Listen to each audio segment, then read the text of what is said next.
नमस्कार। डेफोडिल की online classes में आप लोगों का एक बार फिर से स्वागत है। मैं सुखदेव खिलेरी। हम लोग पढ़ रहे थे भारत के भौतिक विभाजन के बारे में, यानी कि भारत के जो भौतिक प्रदेश है उनके बारे में हमारा जो है वो चल रही थी वीडियो। हम लोगों ने अंतिम जो पढ़ा था वो पढ़ा था प्रायद्वीप का पठार, और प्रायद्वीप के पठार और ऊतरी विशाल मैदान से संबंधित अति महत्वपूर्ण प्रश्न। अब हम लोग आज जो पढ़ेंगे वो हमारा नेक्स्ट जो भौतिक प्रदेश है उसका नाम है तटीय मैदान या कोस्टल प्लेन। अब हमारे जो दोनों तट है यानी कि पूर्वी तट और पश्चिमी तट, इसको हम लोग बोलते हैं पूर्वी तट और इसको हम लोग बोलते हैं पश्चिमी तट। दोनों तटों के साथ साथ कुछ मैदान पाए जाते हैं जिन्हें हम लोग पश्चिमी तटीय मैदान और पूर्वी तटीय मैदान के नाम से जानते हैं। जैसे ये जो है ये है पश्चिमी तटीय मैदान और ये जो है ये है पूर्वी तटीय मैदान।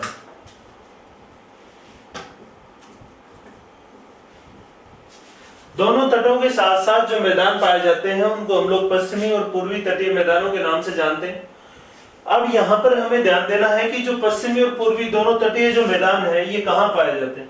तो हम लोगों ने पढ़ा था कि पूर्वी और पश्चिमी जो है, जो हमारा जो ये प्रायद्वीप का पठार है, इसके दोनों किनारों के ऊपर पश्चिमी घाट और पूर्वी घाट पाए जाते हैं।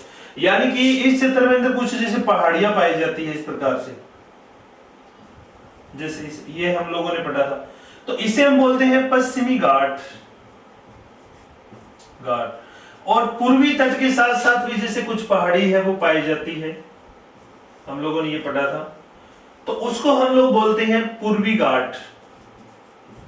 अब यहां पर थोड़ा सा फर्क समझना है कि पूर्वी घाट और पश्चिमी घाट और पूर्वी तटीय मैदान और पश्चिमी तटीय मैदान, इनमें फर्क है।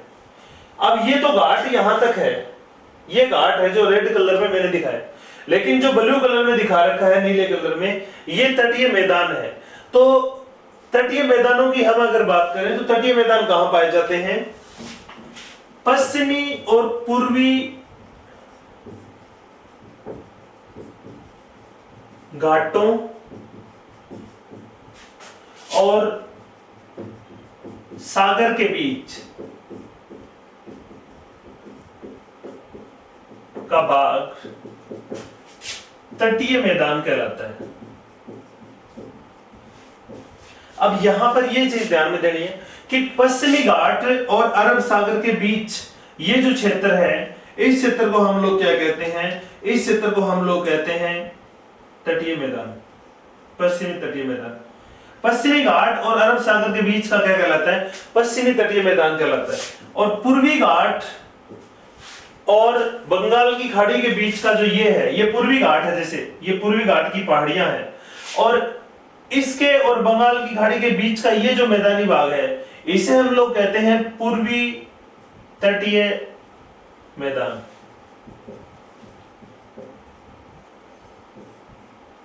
और इसे हम लोग कहते हैं पश्चिमी तटीय मैदान।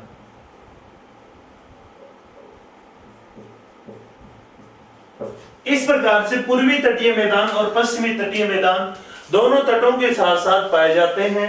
और इसके पश्चिम में जो है वो अरब सागर और पूर्व में बंगाल की खाड़ी है। तो पूर्व में पूर्वी तट, पूर्वी घाट और बंगाल की खाड़ी के बीच है, और पश्चिम में पश्चिमी तट जो है अरब सागर और पश्चिमी घाट के बीच में पाए जाते हैं। ये जो तटीय मैदान है, इन मैदानों में सबसे इंपॉर्टेंट जो बात है हमारे लिए कि एग्जाम की दृष्टि से इनमें से क्या क्वेश्चन पूछा जा सकता है या किस प्रकार से प्रश्न आ सकता है, तो हमें ये चीज ध्यान में रखनी है कि इन मैदानों से संबंधित जो क्वेश्चन पूछे जाते हैं वो सबसे ज्यादा जो क्वेश्चन आते हैं वो आते हैं इनके नाम कि जो पश्चिमी और पूर्वी तटीय जो मैदान है इनके स्थानीय नाम है।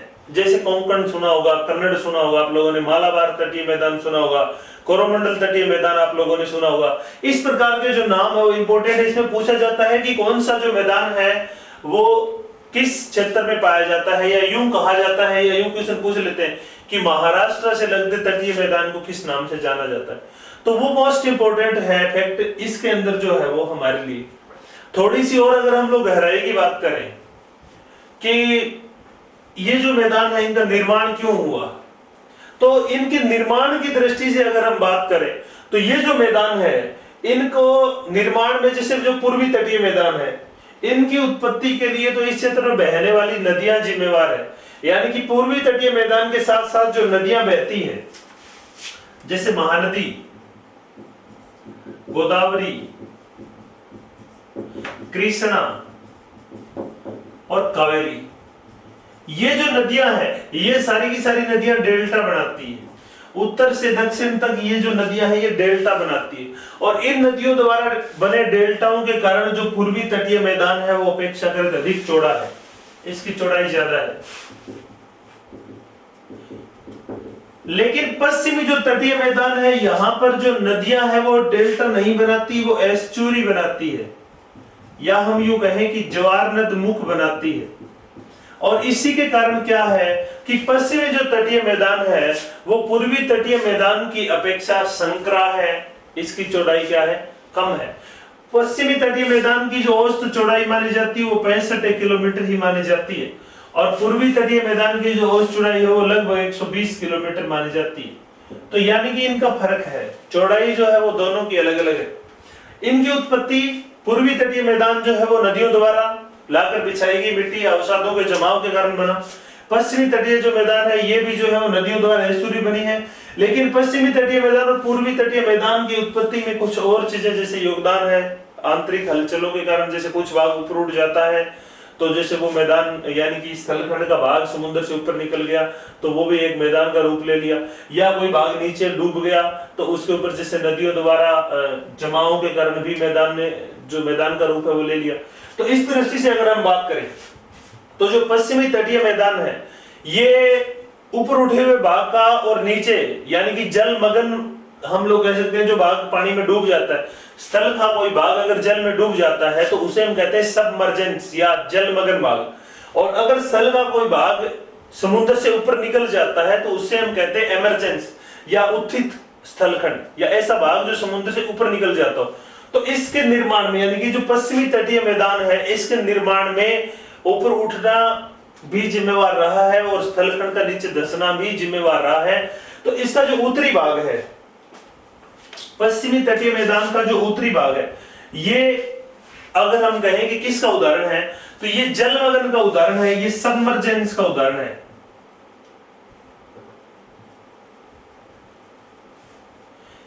जलमग्न, ये जलमग्न तट का उदाहरण है। इसका जो उत्तरी भाग है ये सबमर्जेंस है, ये पानी में डूबा हुआ तट है। जो पश्चिमी तटीय मैदान का उत्तरी भाग जो है वो जलमग्न तट का उदाहरण है, जल में डूबा हुआ है, सबमर्जेंस है। लेकिन इसी का जो दक्षिणी भाग है, मालाबार जो तटीय मैदान है, जो केरला का भाग है, यह जो भाग है ये उत्थित है, ये एमरजेंस का उदाहरण है। यानी कि ये उत्थित स्थलखंड कहलाता है।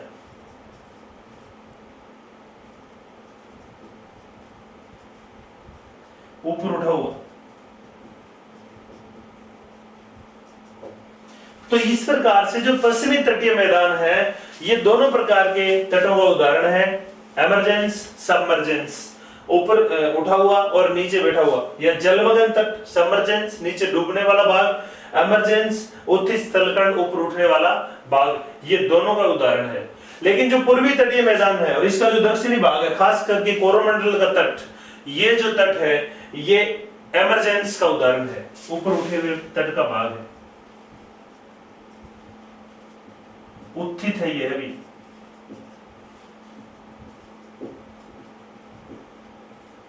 यह भी क्या है? एमरजेंस हुआ है, यह ऊपर उठा हुआ भाग है, उत्थित स्थलखंड का उदाहरण है। तो ये भी हमें ध्यान में रखना है। कई बार क्वेश्चन पूछ लिया जाता है कि पश्चिमी तटीय मैदान का उत्तरी भाग उत्थित स्थलखंड का उदाहरण है या जलमग्न स्थलखंड का उदाहरण है, या इंग्लिश में सबमर्जेंस का उदाहरण है या एमरजेंस का उदाहरण है। तो इस प्रकार से ये जो चीजें हैं वो हमें ध्यान में देनी है कि जो तटीय दोनों तटीय मैदान है, पूर्वी और पश्चिमी, दोनों के जो दक्षिणी भाग है वो एमरजेंस के उदाहरण है, ऊपर उठे हुए भाग के उदाहरण है। लेकिन ये जो भाग है वो पृथ्वी की आंतरिक हलचल के कारण, इस क्षेत्र में हुई टेक्टोनिक हलचलों के कारण जो है वो नीचे बैठ गया, तो ये सबमर्जेंस का उदाहरण है। और ये ऊपर उठ गया, ये एमरजेंस का उदाहरण है। तो इस क्षेत्र में इसकी जो उत्पत्ति है मैदानों की, वो एमरजेंस के कारण हुई है और ये सबमर्जेंस के कारण हुई है। तो उत्पत्ति की अगर हम बात करें तो नदियों द्वारा और कुछ आंतरिक हलचलों के कारण, एमरजेंस और सबमर्जेंस के कारण भी इन तटीय मैदानों की उत्पत्ति हुई है। पश्चिमी जो तटीय मैदान है वो उत्तर में गुजरात में ताप्ती नदी के मुहाने से लेकर के और दक्षिण में कन्याकुमारी तक है। पूर्वी जो तटीय मैदान है वो उत्तर में श्रवण रेखा नदी की घाटी से लेकर के और दक्षिण में कन्याकुमारी तक है। पश्चिमी तटीय मैदान की जो औसत चौड़ाई है वो 65 किलोमीटर है। सॉरी, पूर्वी तटीय मैदान की जो चौड़ाई है वो 120 किलोमीटर है। इसका मतलब ये है कि क्वेश्चन यूं भी पूछा जाता है कि पूर्वी तटीय मैदान पश्चिमी तटीय मैदान की अपेक्षा चौड़ा है या संकरा है। तो पूर्वी तटीय मैदान चौड़ा है, पश्चिमी तटीय मैदान संकरा है। लेकिन पश्चिमी घाट अधिक ऊंचा है, पूर्वी घाट कम ऊंचा है, क्योंकि पूर्वी घाट जो है इसको नदियों ने काट छाट करके और यहाँ से काट करके और यहाँ पर ला करके जमा कर दिया, इसलिए यहाँ पे मैदानों का निर्माण हो गया। लेकिन इस क्षेत्र में जो नदियां हैं वो सीधी पहाड़ी से निकल करके और समुद्र में चली जाती है, तो अपने अवसादों का जमाव तटों पर नहीं कर पाती, इसलिए वो क्या बनाती है, ज्वार नदमुख या एस्चुरी बनाती है। इसलिए पश्चिमी तटीय मैदान जो है वो संकरा है और पूर्वी तटीय मैदान जो है वो अधिक चौड़ा है। तो ये इनमें फर्क है। अब हम लोग बात करते हैं इनकी क्षेत्रीय नाम जो है इनके। मोस्ट इंपोर्टेंट है कि पश्चिमी तटीय मैदान को किन नामों से जाना जाता है और पूर्वी तटीय मैदान को किन नामों से जाना जाता है। तो ये चीज हम लोगों ने पढ़ ली कि दोनों घाटों और समुद्रों के बीच का भाग जो है वो तटीय मैदान कहलाता है। अब आप लोग इसमें क्वेश्चन गलत नहीं करोगे। एक जो सबसे ज्यादा क्वेश्चन पूछा जाता है जिसके अंदर गलती हम करते हैं कि जो पश्चिमी घाट है उसको सह्याद्री कहते हैं, लेकिन जो पश्चिमी तटीय मैदान है उसका नाम अलग है। तो इसमें आपको यूं पूछ सकता है कि पश्चिमी तटीय मैदान का उत्तरी भाग क्या कहलाता है, तो आप लोग सह्याद्री उत्तर नहीं देना है, इसको जो है वो अलग नाम से जाना जाता है। तो इस प्रकार से थोड़ा ध्यान देना है। अब हम लोग इनके स्थानीय नामों की बात करते हैं कि पश्चिमी तटीय मैदान और जो पूर्वी तटीय मैदान है इनको किन किन नामों से जाना जाता है।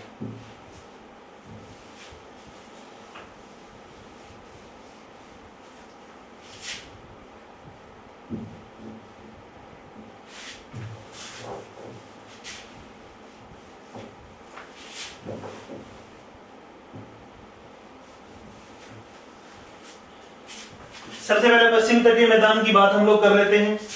अब यहाँ पर जो पश्चिमी तटीय मैदान है, गुजरात के पास यहाँ पर दो खाड़ियां पाई जाती है। मैंने पहले भी आप लोगों को बताया था कि ये जो खाड़ी है इसका नाम है खंबात की खाड़ी,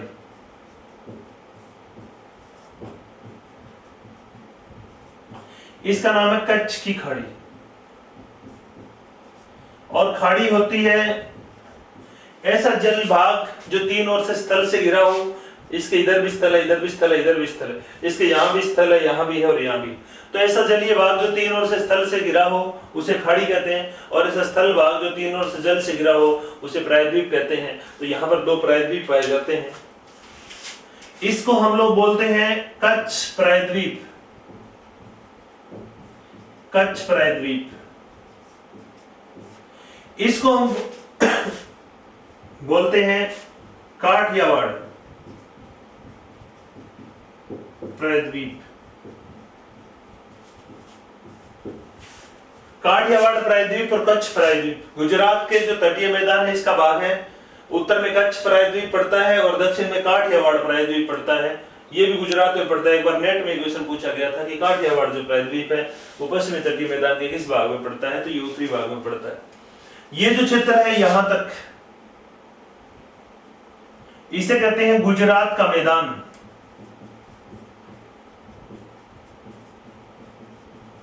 नर्मदा, ताप्ती, माही नदियों द्वारा सिंचित ये गुजरात का मैदानी भाग है। इस मैदान में इस क्षेत्र में चौड़ाई ज्यादा है, बीच में संकरा है, दक्षिण में चौड़ाई फिर ज्यादा हो जाती है। तो गुजरात का जो मैदान है मुख्यतः नर्मदा, ताप्ती, माही नदियों द्वारा निर्मित है। कच्छ जो प्रायद्वीप है ये एक प्रायद्वीप का उदाहरण है और यहां से होकर के एक नदी बहती है लूणी। काठियावाड़ जो प्रायद्वीप है ये भी एक प्रायद्वीप है, इसके दोनों ओर खाड़ियां लगती है। अब यहां तक ये तो गुजरात का पार्ट हो गया, कच्छ, काठियावाड़ और गुजरात का मैदान, ये पश्चिमी तटीय मैदान का यहां तक का भाग है। अब हम लोग बात करते हैं इससे आगे इनको किन नामों से जाना जाता है। तो आगे का जो भाग है, गुजरात के बाद यहां पर एक द्वीप है, गुजरात में दमन और दीव। तो यहां पे एक द्वीप जो है इसका नाम है दमन, दीव वैसे यहां पड़ता है, अलग अलग पड़ते हैं दोनों। दमन द्वीप से लेकर के और गोवा तक, यहां पे गोवा राज्य है,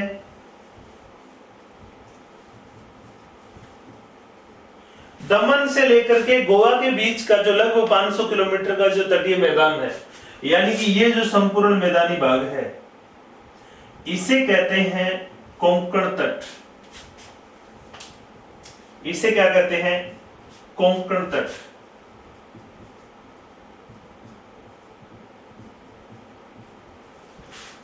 कहां से कहां है कोंकण तट? दमन से गोवा के बीच है, यानी कि इसका जो विस्तार है वो गुजरात की अंतिम सीमा है दमन, यहां के बाद में गुजरात राज्य की बाउंड्री समाप्त हो जाती है, फिर महाराष्ट्र शुरू हो जाता है। महाराष्ट्र का पूरा और गोवा का भाग किस नाम से जाना जाता है? कोंकण तट के नाम से जाना जाता है। अधिकांश महाराष्ट्र क्वेश्चन में यूं पूछा जाएगा कि महाराष्ट्र का तटीय मैदान किस नाम से जाना जाता है, तो कोंकण के नाम से जाना जाता है। तो इसमें हमें ध्यान में देना है कि महाराष्ट्र और गोवा राज्यों का भाग जो है वो कोंकण कहलाएगा, ये हमें ध्यान देना है। इसके बाद में ये इस मैदान का संकरा भाग है। इसके बाद में गोवा से लेकर के, अब गोवा, इसका मतलब गोवा तो छोटा सा राज्य कोंकण के अंतर्गत आ गया। अब कोंकणी भाषा बोली जाती है यहाँ पर, इसलिए इसका नाम कोंकण पड़ गया। आप लोग अगर थोड़ा सा जोड़ करके चीजों याद रखते हो तो आसानी से याद हो जाएगी कि कोंकणी भाषा जो है वो गोवा महाराष्ट्र के क्षेत्र में बोली जाती है, इसलिए इसको कोंकण तट कहते हैं। अब गोवा के बाद से आगे का जो तट है, यानी कि कर्नाटक का, अब आगे कर्नाटक, अब ये जो राज्य है वो कर्नाटक है, तो कर्नाटक का जो तटीय मैदान है उसको अन्य नाम से जाना जाता है। कर्नाटक में यहां पर जहां पर इसकी सीमा समाप्त होती है, यहां पर एक स्थान है, एक बंदरगाह का नाम है मैंगलोर। गोवा से मैंगलोर तक का जो मैदान है इसे कहते हैं कन्नड़ तट। कहां से कहां है? गोवा से मैंगलोर के बीच है। इसका मतलब यह है कि कर्नाटक का जो तट है वो क्या कहलाता है? कन्नड़ कहलाता है। गोवा से लेकर के और मैंगलोर के बीच का जो मैदानी भाग है इसे कन्नड़ तट के नाम से जाना जाता है। कन्नड़ भाषा बोली जाती है कर्नाटक में और इसीलिए इसको कन्नड़ कहते हैं। गोवा से मैंगलोर कर्नाटक, मैंगलोर का मतलब कर्नाटक की सीमा का अंतिम भाग है। इसके बाद में कौन शुरू हो जाता है? केरला शुरू हो जाता है। अब केरला का जो तटीय मैदान है, यानी कि जो केरल से लगता जो तट है, मैंगलोर से लेकर के और यहां पर है कन्याकुमारी, मैंगलोर से लेकर के और जो कन्याकुमारी तक का जो तट है इसे हम कहते हैं मालाबार तट।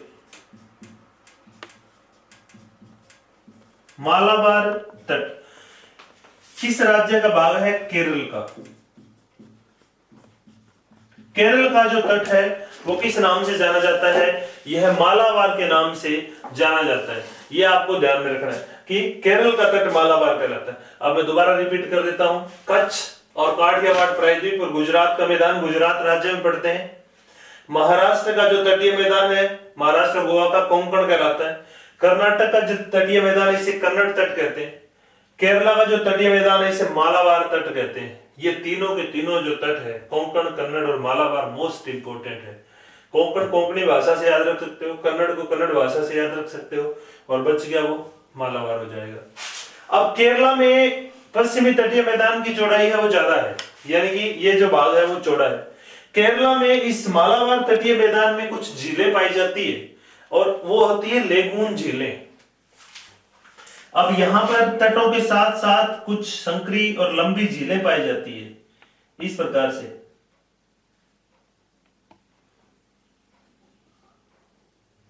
इनको हम कहते हैं लेगून झीलें या अनूप झीलें।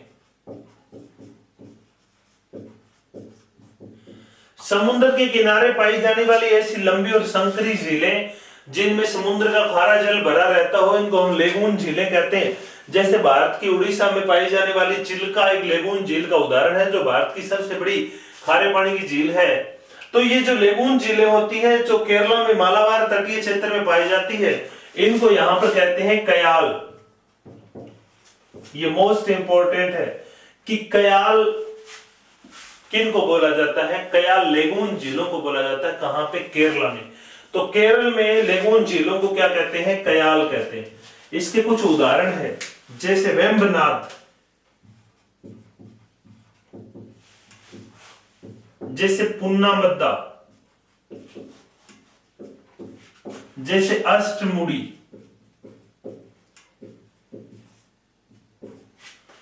जैसे वेम्बनाड, पुन्नामद्दा, अष्टमुड़ी, कयाल जो है वो कुछ झीलें हैं, लेगून झीलें हैं ये तीनों की तीनों।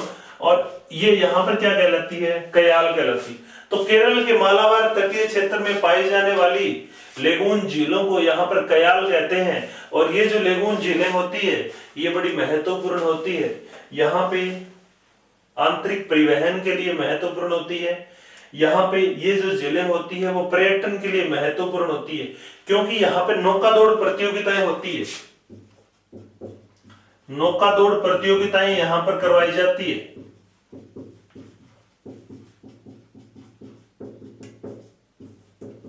जैसे भारत की प्रसिद्ध नौकादौड़ प्रतियोगिता है जो वेम्बनाड झील में करवाई जाती है, जिसका नाम है नेहरू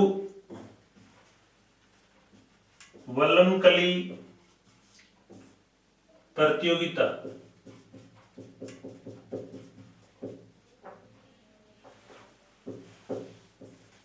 यह नेहरू नौकादौड़ प्रतियोगिता जो है वो राष्ट्रीय स्तर की एक प्रतियोगिता होती है और वो यहाँ पर करवाई जाती है केरला की वेम्बनाड झील में। ये सबसे बड़ी लेगून झीलों में से आती है। वैसे तो सबसे बड़ी भारत की तो सबसे बड़ी झील है चिल्का, लेकिन ये इस क्षेत्र की बड़ी झीलों में है वेम्बनाड। और यहाँ पे नेहरू वल्लमकली प्रतियोगिता करवाई जाती है, जो भारत की एक राष्ट्रीय स्तर की नौकादौड़ प्रतियोगिता है। तो ये हमें ध्यान में रखना है। ये इंपॉर्टेंट फैक्ट है कि मालाबार केरला में स्थित तटीय मैदान है, जो कि पश्चिमी तटीय मैदान का अपेक्षाकृत चौड़ा भाग है। यहाँ पर कुछ लेगून या अनूप झीलें पाई जाती है, जहां पर इनको कयाल कहते हैं। इन कयाल झीलों में नौकादौड़ प्रतियोगिताएं होती है और ओणम का जो त्योहार जो केरला में मनाया जाता है, उस अवसर पर यहाँ पर नौकादौड़ प्रतियोगिताएं ज्यादा होती है। सबसे प्रसिद्ध भारत की जो नौकादौड़ प्रतियोगिता है उसका नाम है नेहरू वल्लमकली प्रतियोगिता। ये क्वेश्चन में पूछा जा चुका है और ये वेम्बनाड झील में करवाया जाता है। वेम्बनाड है, पुन्नामद्दा, अष्टमुड़ी, ये कुछ कयाल या लेगून झीलों के उदाहरण है। और ये जो तट है वो किसका उदाहरण है? ये एमरजेंस का या उत्थित तट का उदाहरण है। कौन सा तट? मालाबार का तट। तो ये तो हमारा कौन सा हो गया? पश्चिमी तटीय मैदान। पश्चिमी तटीय मैदान अपेक्षाकृत संकरा है, क्योंकि यहाँ पर जो नदियां हैं वो डेल्टा ना बना करके यहाँ पे एस्टुरी या ज्वार नदियों को बनाती है और इसको अलग अलग क्षेत्रों में अलग अलग नामों से जाना जाता है। और ये सारे के सारे जो नाम है वो मोस्ट इंपोर्टेंट है। अब हम बात करते हैं पूर्वी तटीय मैदान की, कि जो पूर्वी तटीय मैदान है उसको स्थानीय नाम से या अलग अलग स्थानों पर किन नामों से जाना जाता है। अब पूर्वी तटीय मैदान के संदर्भ में अगर हम बात करें तो यहाँ पे मुख्यतः जो राज्य पड़ते हैं उसमें उड़ीसा, आंध्र प्रदेश और तमिलनाडु पड़ते हैं, क्योंकि जो बंगाल का जो तट है वहां पे सुंदरबन का डेल्टा आ जाता है। तो बंगाल का जो तट है वो पूर्वी तटीय मैदान में शामिल नहीं किया जाता। पूर्वी तटीय मैदान के अंतर्गत जो शामिल किया जाता है वो किया जाता है, यहाँ पे एक नदी है श्रवण रेखा। श्रवण रेखा नदी बेसिन से कन्याकुमारी तक का जो भाग है उसको हम लोग बोलते हैं पूर्वी तटीय मैदान। अब जो पूर्वी तटीय मैदान है इसको हम लोग बात करें कि भी किन किन नामों से जाना जाता है, तो इसमें इसका जो उत्तरी भाग है, अब श्रवण रेखा नदी के बाद जो है वो महानदी तक का भाग जो है वो लगभग उड़ीसा में पड़ता है। फिर महानदी से लेकर के कृष्णा नदी का जो क्षेत्र है वो आंध्रा में पड़ता है और फिर आंध्रा कृष्णा के बाद का जो क्षेत्र है वो लगभग इसमें पड़ता है तमिलनाडु में। तो इसको अलग अलग किस नामों से जाना जाता है वो हम बात करेंगे। जैसे ये उड़ीसा तट हो गया, जैसे ये आंध्रा हो गया और नीचे ये हो गया तमिलनाडु।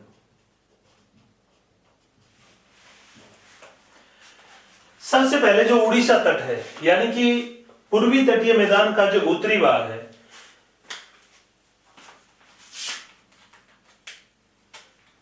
इसको सरमण रेखा नदी से लेकर के, और यहां पे है महानदी,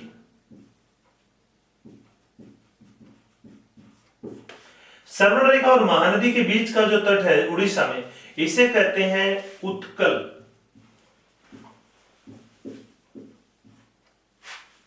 उड़ीसा में हम सीधा कह सकते हैं इसे उत्कल के नाम से जाना जाता है, या सरमण रेखा नदी से लेकर के और महानदी के बीच का जो भाग है उसको उत्कल तट के नाम से जाना जाता है। इसके बाद में महानदी से लेकर के और कृष्णा नदी तक का जो क्षेत्र है, ये कृष्णा नदी होगी, महानदी से लेकर के कृष्णा नदी के बीच का जो भाग है इसे कहा जाता है उत्तरी सरकार तट। उत्तरी सरकार तट, इसके अंदर मुख्य रूप से आंध्रा का तट ये शामिल है, लेकिन थोड़ा बहुत इसमें उड़ीसा का भाग है वो शामिल होता है। उत्तरी सरकार तट, हालांकि कुछ जगह आपको उत्कल तट जो है वो उड़ीसा का स्थानीय नाम है, कुछ जगह सीधा क्वेश्चन यूं भी पूछा जाता है, तो उसमें अगर ऑप्शन में नहीं है तो आपको एक चीज जो ध्यान देनी है वो मैं यहाँ पे बताता हूँ कि एक प्रश्न जो है वो बहुत बार आया हुआ है और उसका उत्तर आपको कैसे देना है। जैसे यूं क्वेश्चन पूछा जाता है कि पूर्वी तटीय मैदान का उत्तरी भाग, पूर्वी तटीय मैदान का उत्तरी भाग क्या कहलाता है?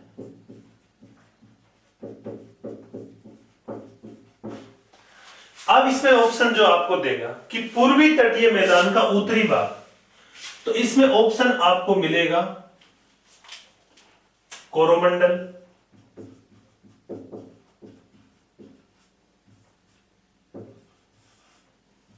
कोंकण,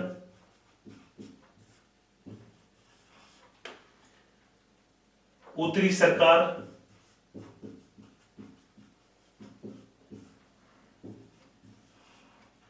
या जैसे कन्नड़। तो हमें यहां पर ध्यान देना है कि यहां पर इसका स्थानीय नाम नहीं दिया, इसका मतलब यहां पे उत्कल का जिक्र नहीं है। तो अगर उत्कल का जिक्र नहीं है, जैसे क्वेश्चन पूछा गया था उसमें ऐसा नहीं था, तो हमें फिर उत्तर क्या देना है? फिर हमें उत्तर देना है इसका उत्तरी सरकार, कि पूर्वी तटीय मैदान का जो उत्तरी भाग है उसे किस नाम से जाना जाता है? उत्तरी भाग है तो उत्तर सरकार के नाम से जाना जाता है। लेकिन अगर क्वेश्चन में ऑप्शन में अगर उत्तरी सरकार नहीं है और अगर इसकी जगह दे रखा है उत्कल, तो हम उत्तर क्या दे देंगे? उत्कल तट। इसको क्या कहते हैं? उत्कल तट के नाम से जाना जाता है। तो इस प्रकार से हमें ध्यान देना है। अगर इसमें ऐसा हो जाए कि उत्कल भी ऑप्शन में है और उत्तरी सरकार भी ऑप्शन में है, तो फिर हमें उत्कल तट इसका उत्तर देना पड़ेगा, क्योंकि इसी उत्तरी सरकार जो तट है इसी का उत्तरी भाग जो सरमण रेखा और महानदी के बीच है उसको स्थानीय रूप में उड़ीसा में उत्कल के नाम से जाना जाता है। उसके बाद में जो तट है उसे उत्तरी सरकार के नाम से जाना जाता है। ये पूछ सकते हैं कि महानदी और कृष्णा नदियों के बीच का तटीय मैदान किस नाम से जाना जाता है, क्योंकि यहां पर एक चीज ध्यान देना आप लोग, यहां पर इन तटों के जो नाम है वो नगरों के नाम के ऊपर या किसी न किसी क्षेत्र के नाम पर है। जैसे दमन से लेकर के गोवा के बीच का कोंकण, गोवा से मैंगलोर के बीच का कन्नड़, मैंगलोर से कन्याकुमारी के बीच का मालाबार, तो क्षेत्रों के नाम है। लेकिन यहाँ पर नदियों के नाम आ रहे हैं। सरवण रेखा से महानदी के बीच का उत्कल, महानदी से कृष्णा के बीच का उत्तरी सरकार, और कृष्णा से लेकर के कन्याकुमारी के बीच का जो है उसको कहते हैं कोरोमंडल तट।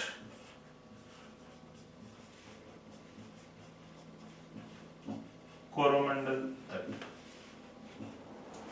अब इसको कोरोमंडल तट के नाम से जाना जाता है।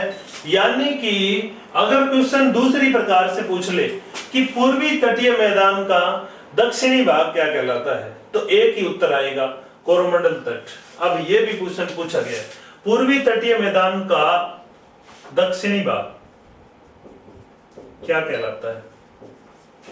पूर्वी तटीय मैदान का दक्षिणी भाग क्या कहलाता है? तो फिर आपका उत्तर क्या हो जाएगा? कोरोमंडल का तट आपका उत्तर हो जाएगा कि ये जो दक्षिणी भाग है वो कोरोमंडल तट के नाम से जाना जाता है। तो इस प्रकार से हमें इसके उत्तर जो है वो देने होंगे, यानी कि इस क्वेश्चन की लैंग्वेज हमें समझनी पड़ेगी। अगर उसमें उत्कल ऑप्शन में है तो उत्कल ठीक होगा उत्तरी तट में, अगर उत्कल नहीं है तो उत्तरी सरकार भी ठीक होगा। तो ये दक्षिणी भाग है, कृष्णा नदी से लेकर के कन्याकुमारी के बीच का जो क्षेत्र है उसे हम लोग कोरोमंडल तट कहते हैं। इसके अंतर्गत मुख्य रूप से तमिलनाडु का भाग शामिल है, लेकिन इसमें थोड़ा बहुत जो भाग है वो आंध्रा का भी कोरोमंडल तट में शामिल है। अब उत्तरी सरकार जो तट है, जैसे उड़ीसा में इसका स्थानीय नाम है उत्कल तट, उसी प्रकार से आंध्र प्रदेश में इसको स्थानीय रूप में काकीनाडा तट के नाम से भी जाना जाता है। काकीनाडा तट कहां पर? आंध्र प्रदेश में। तो आंध्र प्रदेश में यूं भी क्वेश्चन पूछ सकते हैं कि काकीनाडा तट या किस राज्य में स्थानीय नाम है इसका, तो वो आंध्र प्रदेश में इस तट का स्थानीय नाम है काकीनाडा तट। ठीक है, तो ये चीज हमें ध्यान में देनी है कि जैसे उत्कल तट उड़ीसा में कहते हैं, इसी प्रकार आंध्र में इसको काकीनाडा तट भी कहते हैं, लेकिन वैसे इसको संपूर्ण रूप से उत्तरी सरकार के नाम से जाना जाता है। मोटे तौर पर इसको दो ही भाग में, उत्तरी सरकार और कोरोमंडल, तो इसका दक्षिणी भाग जो है वो कोरोमंडल तट कहलाता है। अब जैसे यहाँ पर जो लेगून झीलें पाई जाती है जिनको कयाल कहते हैं, ठीक उसी प्रकार यहाँ पर भी कुछ लेगून झीलें पाई जाती है, जैसे कि उड़ीसा में पाई जाती है चिल्का झील, महानदी के पास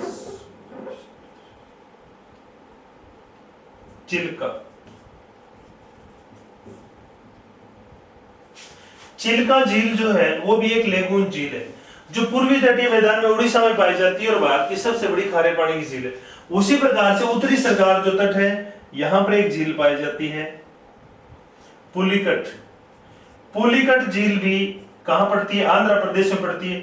ये भी एक लेगून का उदाहरण है, ये भी एक लेगून का उदाहरण है। और इसी प्रकार से आंध्र प्रदेश और तमिलनाडु राज्यों की सीमा पर कृष्णा और गोदावरी नदियों के बीच एक झील पाई जाती है, इसका नाम है कोलेरू झील। कोलेरू जो झील है वो आंध्र प्रदेश और तमिलनाडु राज्यों की सीमा पर गोदावरी और कृष्णा नदियों के बीच में पाई जाती है। इसे एक डेल्टा झील के नाम से भी जाना जाता है, ये दोनों नदियों के डेल्टाओं के बीच पड़ती है और इसे लेगून झील भी कहते हैं। तो इस प्रकार से कुछ झीलें जो है वो पूर्वी तटीय क्षेत्र में पाई जाती है, जैसे कि चिल्का, पुलिकट, कोलेरू।